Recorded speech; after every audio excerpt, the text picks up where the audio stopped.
Hello, bonjour à tous, bienvenue dans le podcast Les aventures de Mama. Aujourd'hui, nous allons parler du livre Mama et ses dessins animés et exceptionnellement, dans ce podcast, nous accueillons l'association Rêve. Donc tout d'abord, je vais vous faire comme d'habitude un petit résumé du livre que je présente, donc Mama et ses dessins animés, qui est le tome 4 de la collection Les aventures de Mama, qui soutient les associations dans le domaine de l'enfance. Petite lecture, Mama est une mignonne petite fille, haute comme 3 pommes, avec de beaux cheveux crépus. Papa pose son café sur la table et prend la télécommande pour que Mama puisse regarder l'un de ses dessins animés préférés. Mama va s'asseoir sur le canapé à côté de son papa et lui dit avec beaucoup de tendresse « Merci papa » et lui fait un gros bisou. Pour connaître la suite de cette histoire, je vous invite à contribuer pour la sortie du livre Mama et ses dessins animés sur ulule.com, Les aventures de Mama. Pour en savoir plus sur les livres solidaires, vous pouvez me contacter soit par le podcast ou en allant sur la page Facebook Les aventures de Mama ainsi que sur Instagram. Par ailleurs, comme évoqué en début de podcast, la collection Les aventures de Mama soutient les associations dans le domaine de l'enfance. Et le livre Mama et ses dessins animés soutient plus particulièrement l'association Rêve qui est notre invitée du jour. Bonjour Ingrid. Bonjour Aurélie. Comment vas-tu ? Je vais bien et toi ? Très bien. Il fait beau, donc le soleil est de retour, donc c'est parfait. Voilà, un grand soleil ici aussi, donc un grand plaisir d'être invitée aussi. Merci à toi.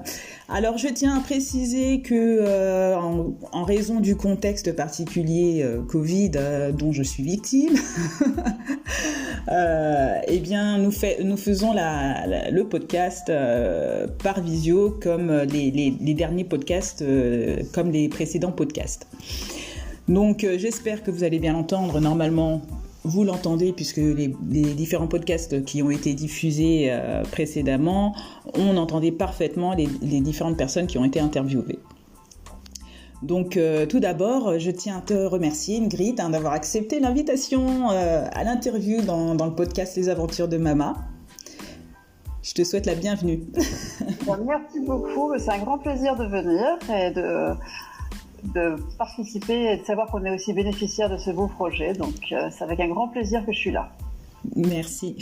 Donc, on va commencer par les premières questions. C'est des questions basiques. Depuis quand vous existez et pourquoi le nom Rêve ? Alors, l'association Rêve, elle a été créée en 1994. Donc, c'est 27 ans maintenant. Oui. Le 5 février, par 5 amis qui souhaitaient, suite à l'histoire personnelle de l'un d'eux, soutenir les rêves des enfants très gravement malades. Mm-hmm. Alors pourquoi le nom Rêve ? Parce que notre objectif, c'est de réaliser les rêves des enfants très gravement malades, parce que nous sommes convaincus que cela peut vraiment changer leur positionnement face à la maladie. D'un côté, les faire rêver, leur faire avoir une perspective plus positive, qui va évidemment les aider à mieux vivre la maladie, mais aussi inverser un peu les rôles, être pour une fois le héros, être pour une fois celui quelque part qui fait quelque chose que les autres ne font pas. Donc voilà, pour moi, c'est le rêve, c'est vraiment l'occasion pour l'enfant de devenir vraiment un vrai acteur de son histoire, le vrai héros de son histoire. Et donc voilà, c'est le rêve, c'est vraiment le centre de notre association, le rêve des enfants très gravement malades. D'accord. Et comment vous procédez justement pour réaliser ces rêves ? Vous contactez directement des sociétés suite à une demande particulière d'un enfant ou vous avez déjà quelque chose déjà de préétabli pour que les enfants puissent réaliser leurs rêves ? Alors déjà, pour les demandes de rêves, c'est les enfants qui viennent vers nous, enfin les enfants, leurs parents ou le personnel médical qui s'occupe d'eux.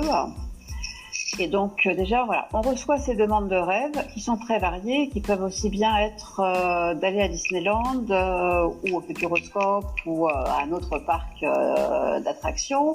Ça peut être d'aller au zoo rencontrer les animaux, d'aller nager avec les dauphins.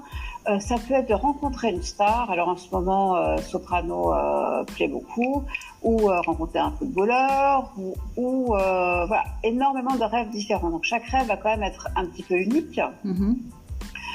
Pour les grands rêves, les rêves les plus courants, c'est les parcs d'attractions. Beaucoup de Disney, Europa Park, Futuroscope, etc.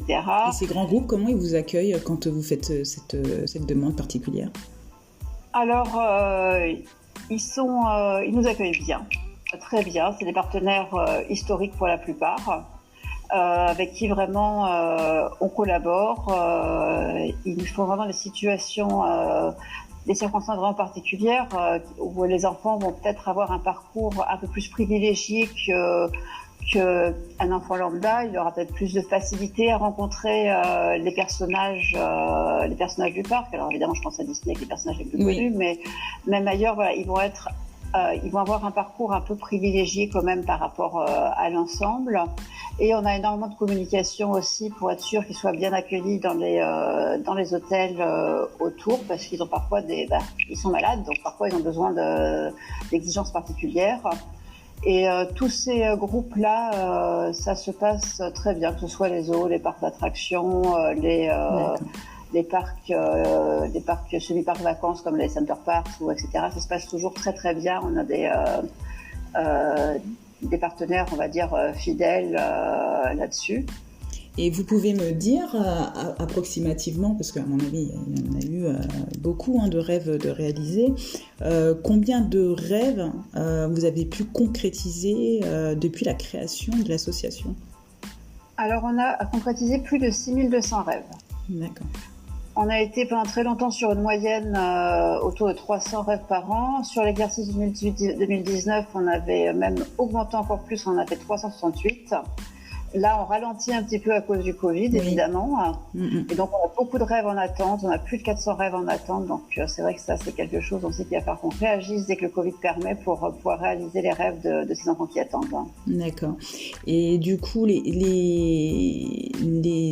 enfants concernés par ces rêves font partie d'un hôpital en particulier ou de différentes associations, de différents hôpitaux, ou il faut intégrer un dispositif en particulier pour accéder à ces rêves? Alors, pas d'hôpitaux en particulier. Donc, ils sont évidemment, étant gravement malades, ils sont tous suivis par des hôpitaux. La règle, c'est d'avoir entre 3 et 18 ans, donc d'être très gravement malade.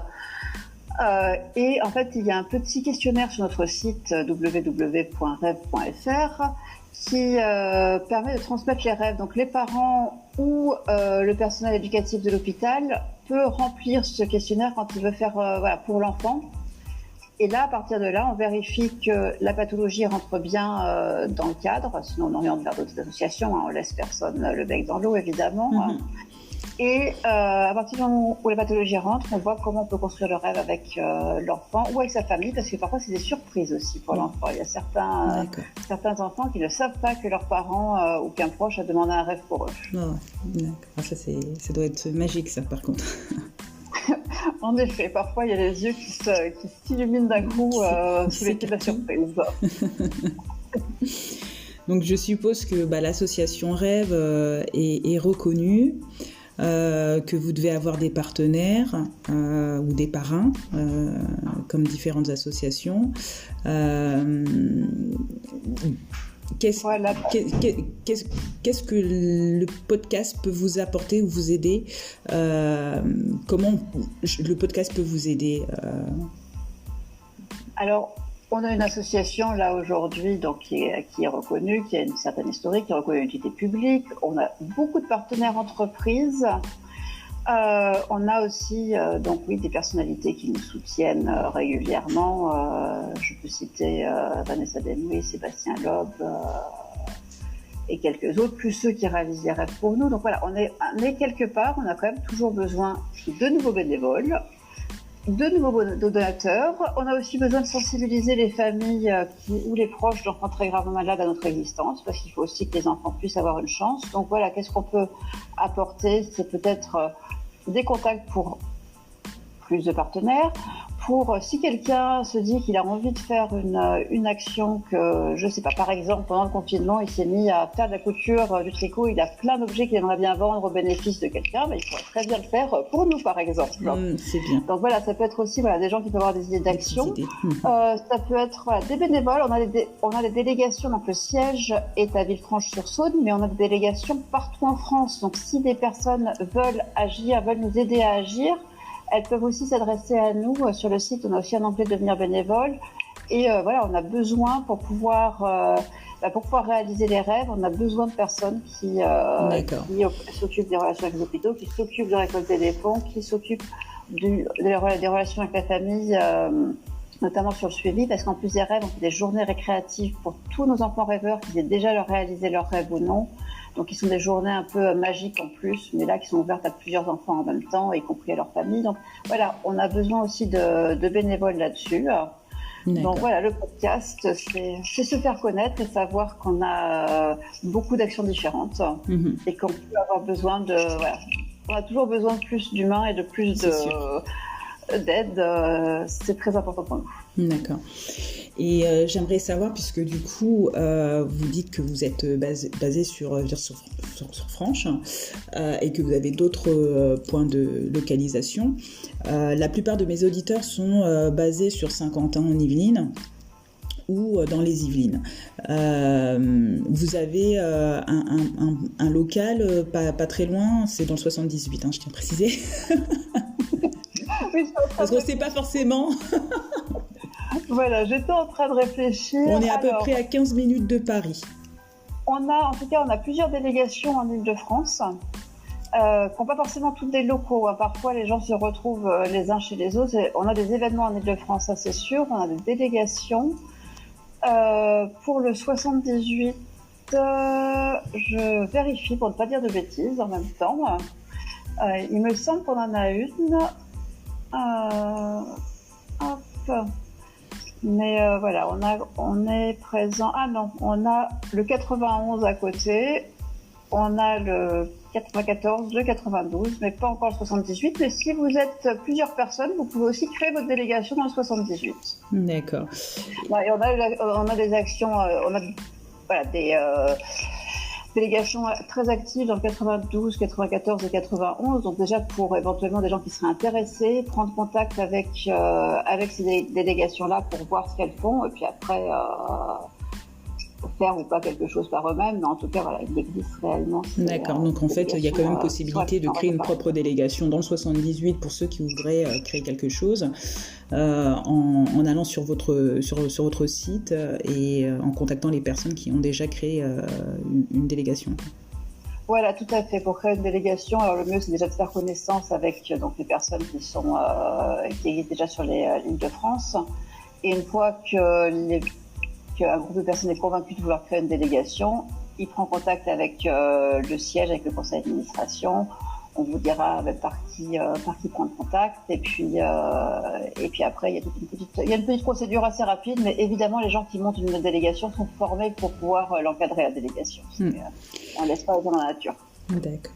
Et vous avez d'autres missions, mis à part réaliser les rêves des enfants ?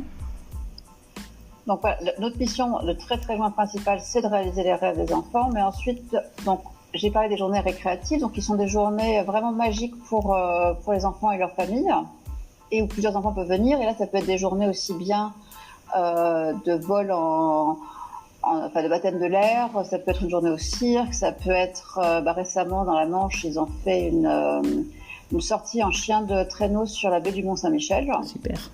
Et ça devait être magnifique. Donc voilà, ça c'est des choses un peu magiques que les délégations peuvent organiser. Ensuite, on essaie de travailler en lien avec les hôpitaux, donc on monte de plus en plus de partenariats avec des associations liées aux hôpitaux. Le but étant toujours évidemment le bien-être de l'enfant et notre priorité est toujours les rêves. Mais par contre, c'est vrai qu'on travaille de plus en plus pour être complémentaires, avec des associations qui peuvent être complémentaires avec nous. Alors là, dans le cadre du Covid, pour faire patienter sur les enfants qui attendent. mais parfois pour construire un rêve et pourquoi pas pour peut-être améliorer juste le quotidien. Donc voilà, à terme, les choses peuvent évoluer selon aussi les contacts qu'ont chacun. Et voilà, mais c'est vrai qu'on a vraiment une mission principale qui est la réalisation des rêves. D'accord. Et ensuite, voilà, c'est l'objet numéro 1 dans le statut. Ok. Eh bien, nous arrivons à la fin du podcast. Je te remercie, Ingrid, d'être venue sur le podcast et de nous avoir parlé de l'association Rêve et de tout ce que vous faites pour les enfants.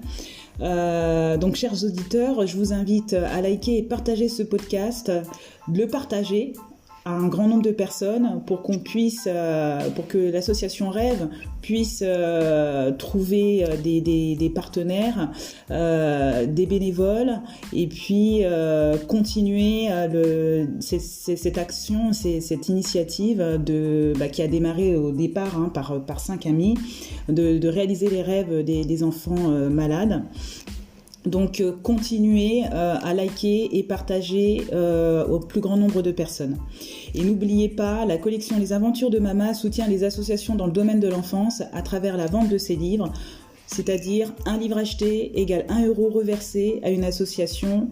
Et en l'occurrence, pour le livre Mama et ses dessins animés, tous les 1 euro iront à l'association Rêve.